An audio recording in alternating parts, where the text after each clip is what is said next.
na watu wa kuongea ni wengi, lakini watu wa kufanya kazi ni wachache. From this year, kabla watoto wetu hawajafika shuleni, tunatoa pesa ya capitation, watoto wakutane na pesa shuleni. Huyu mwalimu, this great teacher can confirm, pesa ya first term tulituma kabla ya first term ianze. Pesa ya second term imefika 1 week before hao wanafunzi wakuje shuleni. And we are going to do like that.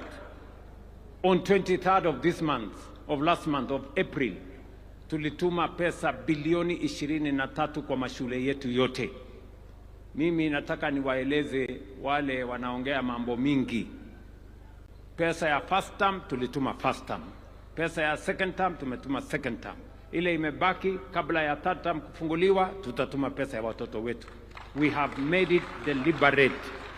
Haijafanyika siku ingine. Unajua siasa hii Kenya ni mingi na watu wa kuongea ni wengi, lakini watu wa kufanya kazi ni wachache. Wale wa maneno mingi ndio wanajaza maneno katika airwaves, mitandao na kule kwingine. But those ones, they don't bother us because we know what we are doing.